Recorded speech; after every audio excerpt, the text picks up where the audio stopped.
Pagpalang araw mga kateknisyan, mga ka-DIY, mga master, meron po tayo ditong repair na Samsung. Ito po ay LED TV, nasa 40 plus po ito. So tingnan natin mamaya ang model. So tingnan natin para malaman natin kung anong problema nito. Ito po ang kanyang plug. Saksak po natin. Ayan. So wala po siyang power.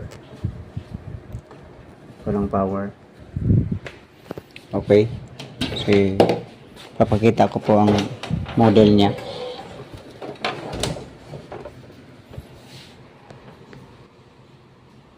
So yan po ang kanyang model. UA40. So 40 inch lang pala to. AH5000R. Ano. So ayan.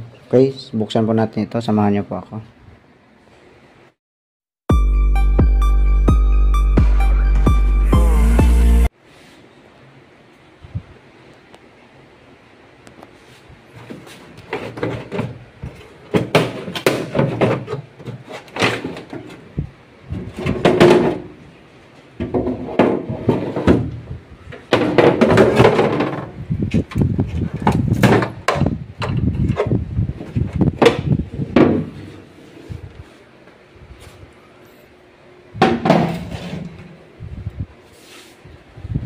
So ito po ang kanyang power supply. Ito naman ang kanyang mainboard. Ayan. Okay, so check natin to.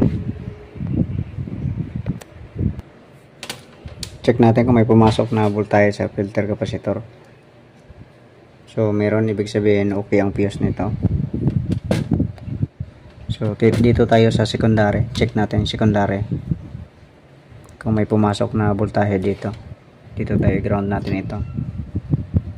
Yan. Tapos dito. So yan, parang meron din. Siguro mga ano lang to. O yun, baka jumper lang ang mga problema nito. So maganda i-troubleshoot ko muna. So walang grounded kasi may pumasok na voltahe dito. Okay, i-buzzer natin para sigurado natin. Ayun, parang merong grounded. Ayan o. Ayan. So sana diode lang. Okay, so troubleshoot ko muna.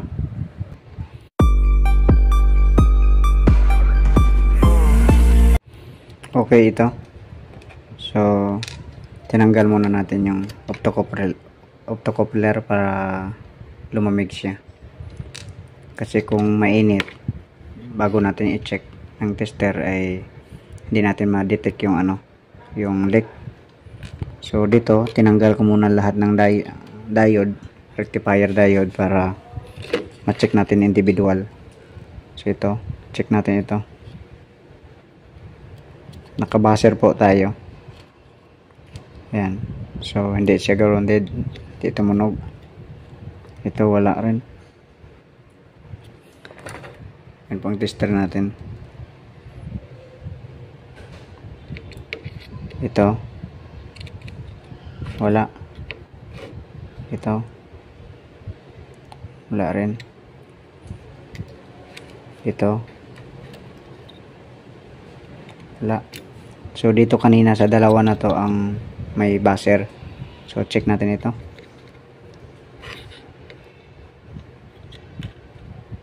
Wala rin. Dito tayo. Last.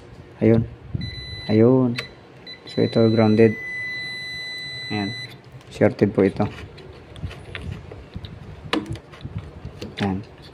Tapos pangpalitan na po natin yung mga yung mga jumper na mga kalawangin.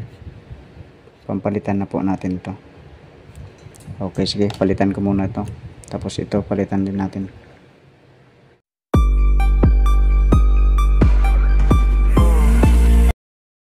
Okay, ito na, pangpalitan na natin yung mga jumper. So ayan, mga copper wire ang nilagay nating jumper. Tapos pinalitan natin yung optocoupler at saka yung diode. So ito na yung ano, mga piyesa. Yan. So testing na natin to. Okay, ito nakakabit ko na yung power supply. Saksak na natin. Ayan, nagkaroon na ng, ayun, umilaw na yung backlight. Tingnan natin ang screen. Sana malinis pa. Ayun. So malinis pa. Ayan. So yun lang po. Okay na siya. Okay, sige. God bless po sa inyong lahat.